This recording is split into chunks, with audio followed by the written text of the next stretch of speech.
E-Learning Era by Sonia Paruthi, a passport to the golden doors of your career, is here with the concept of citizenship. Meaning and significance of citizenship. India has two kinds of people.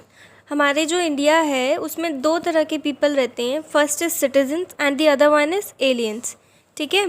Citizens are the individuals who enjoys full membership of political community and they enjoy all civil and political rights. Citizens कौन से होते हैं? Citizens वो लोग होते हैं जो कि पूरी मेंबरशिप पॉलिटिकल कम्युनिटी की इंजॉय करते हैं और उनको सारे सिविल और पॉलिटिकल राइट्स मिलते हैं. बल्कि जो एलियंस होते हैं, aliens on the other hand are the citizens of the some other state. वो किसी और स्टेट के होते हैं and hence do not enjoy all the civil and political rights and therefore उनको civil और political rights सारे enjoy करने को नहीं मिलते हैं. There are two types of categories, friendly aliens and enemy aliens. Enemy aliens enjoy lesser rights than friendly aliens. जो enemy aliens होते हैं उनको थोड़े कम rights मिलते हैं friendly aliens से. Example, they do not enjoy protection against arrest and detention. Article 22 में जो हमने बताया था, उनको प्रोटेक्शन अगेंस्ट अरेस्ट और डिटेंशन वाला जो आर्टिकल है ना 22 वाला, वो इन्जॉय करने को नहीं मिलता है. Rights enjoyed by the citizens of India not by aliens. Right against discrimination on grounds of religion, race, caste, sex और प्लेस ऑफ बर्थ. आर्टिकल 15 में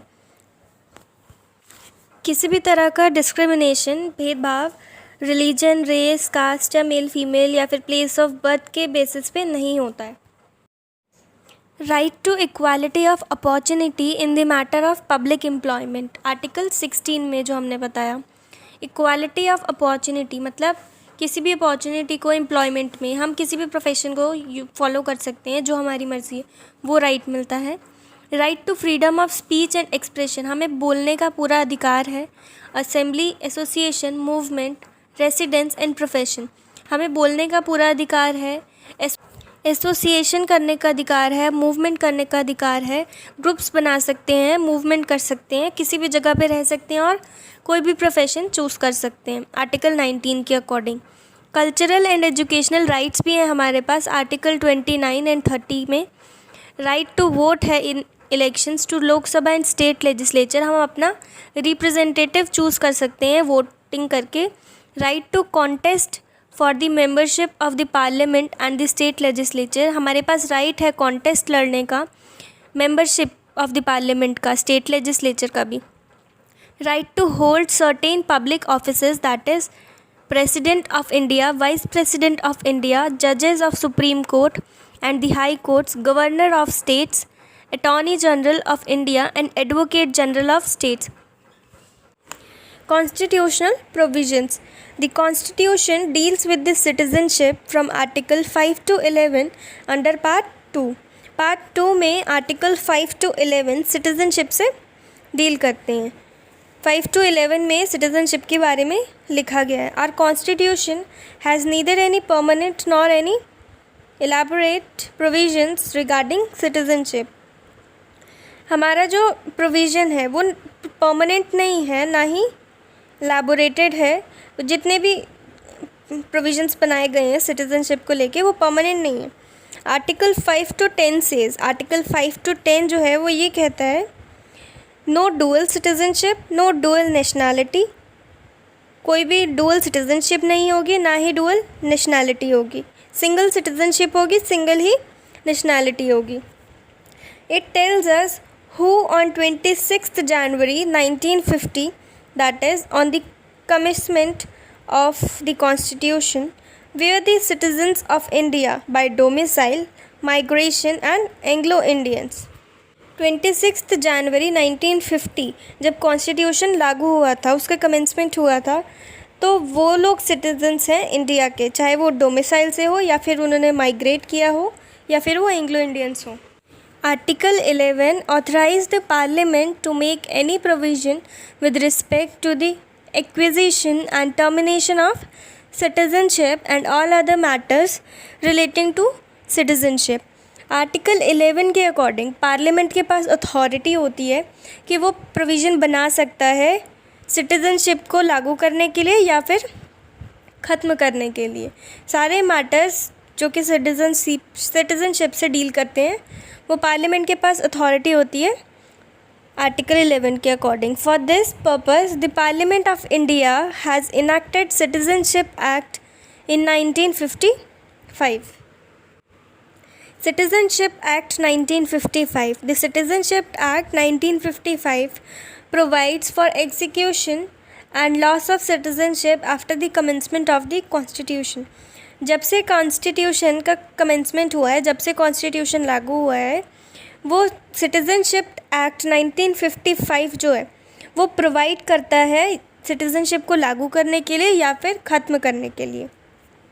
till now citizenship act 1955 was amended 4 times in 1986, 1922, 2003 and 2005।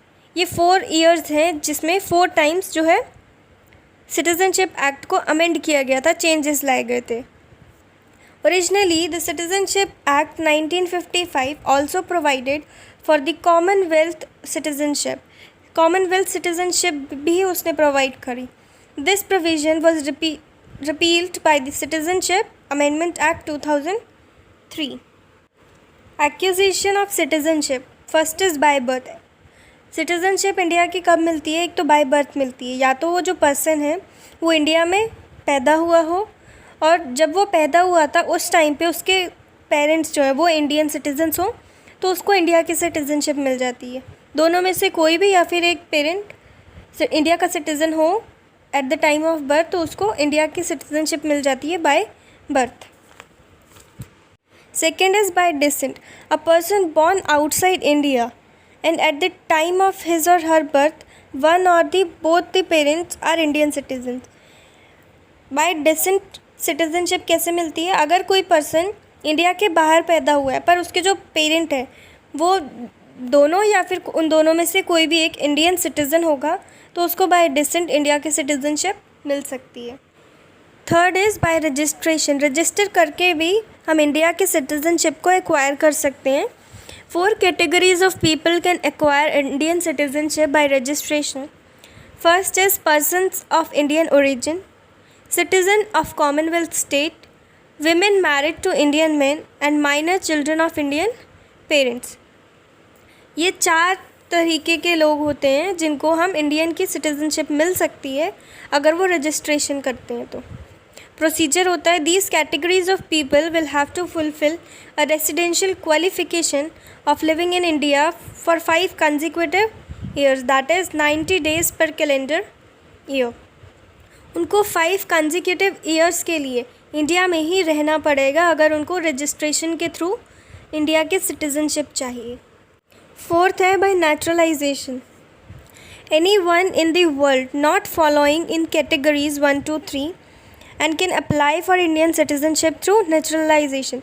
ऊपर जो मैंने 3 चीज़ें बताई आपको, registration और by birth और बाय डिसेंट वाली, अगर इन तीनों कैटेगरीज़ में कोई भी पर्सन फॉल नहीं करता है तो एक प्रोसेस है नेचुरलाइजेशन, इसके थ्रू भी वो इंडिया की सिटीज़नशिप को ले सकता है। They will have to fulfil the residential qualification of living in India for 10 consecutive years. उनको 10 साल के लिए रहना पड़ता है इंडिया में, तब जाके नेचुरलाइजेशन के थ्रू उनको इंडिया की सिटीज़नशिप मिल सकती है।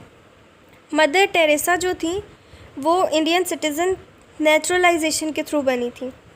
फिफ्थ है bye incorporation of a new territory. See when a new territory is incorporated its people are offered Indian citizenship. If they accept it, then the government is bound to give them citizenship. See, अगर कोई भी new territory add on की जाती है हमारे India में तो जो वहाँ के लोग होंगे वहाँ पे उस टेरिटरी में रहने वाले लोगों को भी इंडिया की सिटीज़नशिप मिल जाती है। इंडिया बाउंड होगा फिर तो उनको सिटीज़नशिप देने के लिए, क्योंकि वो तो इंडिया का पार्ट बन गया ना फिर। Loss of citizenship. First is by renunciation, a person voluntarily surrendering the citizenship of India on acquiring the citizenship of another country। अगर कोई भी पर्सन किसी और कंट्री का सिटीज़नशिप ले लेता है तो वो खुद सरेंडर कर देता है कि मुझे उस कंट्री की सिटीज़नशिप चाहिए, इंडिया की सिटीज़नशिप छोड़नी है। वो वॉलंटरीली एक्सेप्ट कर रहा है, सरेंडर कर रहा है, तो उसको सिटीज़नशिप नहीं दी जाती है। सेकंड है बाय टर्मिनेशन, जब इंडिया खुद टर्मिनेट कर देता है उस पर्सन की citizenship. If a person on acquiring the citizenship of another country and does not voluntarily surrenders the citizenship of India, then this citizenship may be terminated. अगर वो person किसी और कंट्री की सिटीज़नशिप ले लेता है पर वो सरेंडर नहीं करता है इंडिया की सिटीज़नशिप देने को, तो वो टर्मिनेट कर दी जाती है। वो खुद सरेंडर नहीं कर रहा, उसने फिर भी दूसरी कंट्री की ले ली है, तो उसको टर्मिनेट कर दिया जाता है इंडिया की सिटीज़नशिप से। थर्ड है by deprivation. It is a compulsory termination of Indian citizenship by the central government. Central government जब इंडिया के सिटीज़नशिप को ख़त्म करती है तो वो डेप्रीवेशन कहलाती है। वो कब ख़त्म करती है उसके पढ़ते हैं हम। The citizenship has been obtained by the fraud. अगर कोई फ्रॉड सिटीज़नशिप ले लेता है तो सेंट्रल गवर्नमेंट के पास अथॉरिटी होती है, उसके पास राइट है कि वो उसकी इंडियन सिटीज़नशिप को ख़त्म कर सकता है। सेकेंड है the citizen has shown disloyalty to the constitution of India. अगर इंडिया के कॉन्स्टिट्यूशन को अगर उस पर्सन ने डिसलॉयल्टी दिखाई है, देशद्रोह जैसा कहते हैं, तो उसकी इंडिया के सिटीज़नशिप को ख़त्म कर दिया जाता है। Third is the citizen has unlawfully traded और communicated with the enemy during a war. अगर कोई पर्सन वॉर के दौरान किसी भी एनिमी से कम्युनिकेट करता है या फिर ट्रेड करता है अनलॉफुली, इलीगली, तो उसकी भी सिटीज़नशिप को ख़त्म कर दिया जाता है। फोर्थ है the citizen has within 5 years after registration or naturalization been imprisoned in any country for 2 years। अगर रजिस्ट्रेशन और नेचुरलाइजेशन के दौरान कोई पर्सन इम्प्रिजेंट होता है, जेल में होता है, तो उसकी भी सिटीज़नशिप को ख़त्म कर दिया जाता है। और एक पॉइंट और है, सिटीज़नशिप कब ख़त्म होती है। The citizen has been ordinarily resident out of India for 7 years continuously. अगर 7 साल के लिए कोई भी पर्सन इंडिया से बाहर होता है तो उसकी भी सिटीज़नशिप को ख़त्म कर दिया जाता है। Please like, share and subscribe and don't forget to leave a comment in the comment box. Thank you so much. Hope you have understood. E-Learning Era by Sonia Paruthi, a passport to the golden doors of your career.